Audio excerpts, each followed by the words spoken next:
ሰላም ጤና ይስጥልን ክቡራን የዩቲዩብ ቤተሰቦች፣ የሰዓቱን አጫጭር መረጃዎች እየቀርብ ያለው እስከ ፍጻሜው አብራችሁን ቆዩ።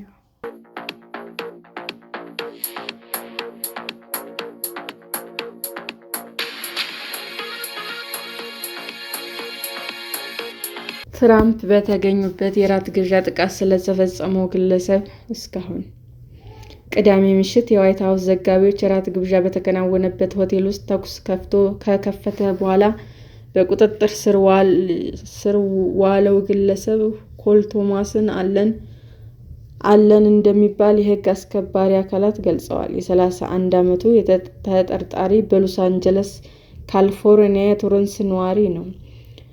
ዋሽንግተን በሚገኘው ሂልተን ሆቴል ውስጥ በደህንነት አባላት በቁጥጥር ስር ከዋለ በኋላ በትራምፕ አስተዳደር ውስጥ ያሉ ባለስልጣናት ለማጥቃት እንደሚፈልግ ለሕግ አስከባሪ አባላት መናገሩን የቢቢሲ አማካሪ የአሜሪካ የዜና አጋር ሲቢኤስ ሁለት ምንጮች ጠቅሶ ዘግቧል።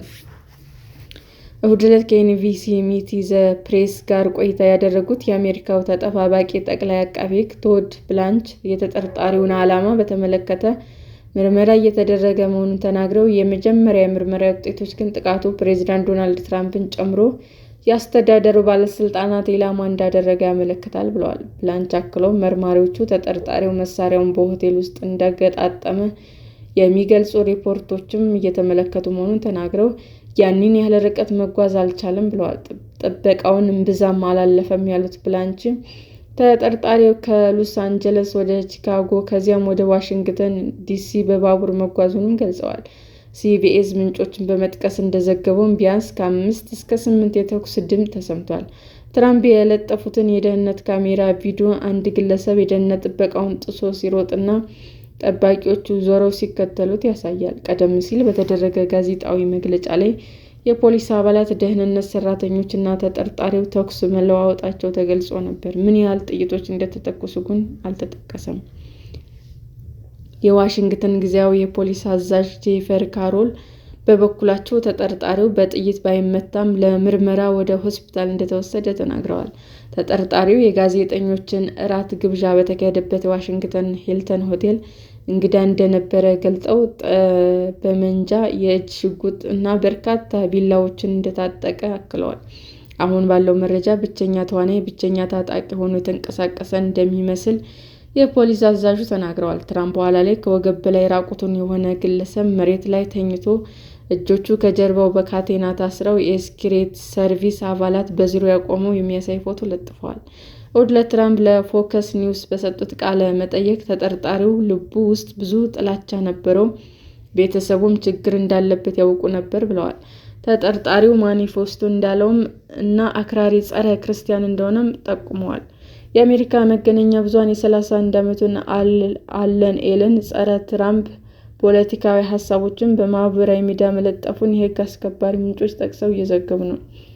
የቢቢሲ አጋር የሆነው ሲቢኤስ ኒውስ ከተጠርጣሪው ጋር በተያያዘ እንደሆነ የሚታመን የጽሑፍ ሰነድ አይቷል።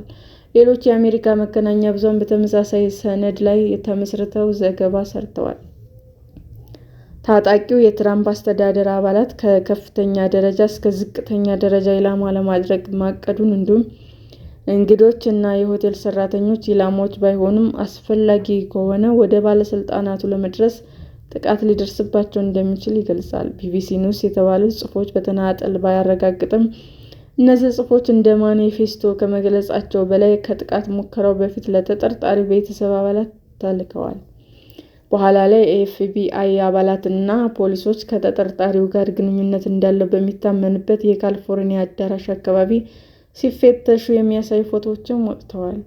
ቢቢሲ ቬሪፋይል የተጠርጣሪውን የበይነ መረብ እንቅስቃሴ ሲፈትሽ ቆይቷል። የሎስ አንጀለስ የመራጮች ምዝገቦች ምንም አይነት የሚደግፈው ፓርቲ እንዳልነበረውም ያሳያሉ።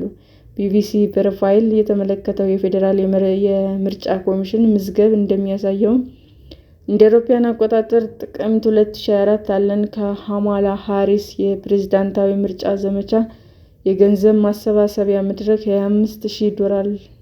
$25,000 ለግሷል። አለን ራሱን ሜካኒካል መሐንዲስ፣ የጌም ዲቨሎፐር እና መምህር ሲል ለሊንክድኢን ላይ ገልጿል። በመረጃው መሰረት ትልቅ ስም ካለው ከካሊፎርኒያ የቴክኖሎጂ ተቋም ሜካኒካል ኢንጂነሪንግ የተማረ ሲሆን በክርስቲያናዊ ህብረት ውስጥም ተሳትፏል። በ2025 ከካሊፎርኒያ ሲቲ ዩኒቨርሲቲ በኮምፒውተር ሳይንስ የማስተርስ ዲግሪ አግኝቷል። የምረቃ ካባውን ለብሶ የተነሳ ፎቶም ለሊንክድኢን ላይ በማጋራት ስኬቱን ገልጿል። ቦርዶም የሚባል ጌም አዘጋጅቶም ለቋል። ቢቢሲ ቫርቫይስ በዋሽንግተን ሂልተን ሆቴል በቁጥጥር ስር ከዋለበት ምስል ጋር የሚመሳሰሉ ፎቶዎችን አለን ፌስቡክ ላይ ተለጥፏል። ፎቶዎቹ ገና በዓልና ለምርቃት ከቤተሰብ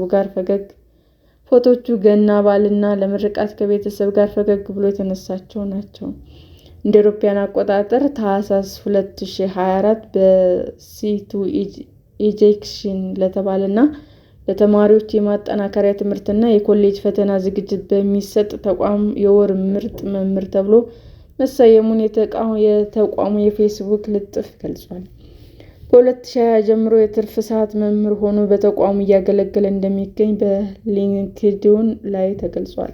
የዋሽንግተን ጠበቃ የሆኑት ዣኒን ፒሮ ተጠርጣሪው እንዳሉትም በአመፅ ወንጀል ወቅት የጦር መሳሪያ በመጠቀምና አደገኛ መሳሪያ በመጠቀም የፌዴራል ፖሊስ ላይ ጥቃት በማድረስ 2 ክሶች ይመሰረቱበታል። ሰኞ ዕለት በፌዴራል ፍርድ ቤት በይፋ ክስ እንደሚመሰረትበትም ተናግረዋል። ሰላም ጤና ይስጥልን ውድ የዩቲዩብ ቤተሰቦቼ እንዴት ናችሁ? አዲስ ጀማሪ ነኝና ሰብስክራይብ ያደረጋችሁ አበረታቱኝ። አመሰግናለሁ። የዩቲዩብ አድማጮቻችን ለሰዓቱ ያቀረብኩላችሁ አጫጭር መረጃዎች ይህንን ይመስል ነበር። በሌላ መረጃ እስክንገናኝ ሼር፣ ላይክ፣ ሰብስክራይብ እንዲሁም ቢቀርብልን የምትሉት መረጃ ካለ ኮሜንት እያደረጋችሁ ቸር ቆዩን።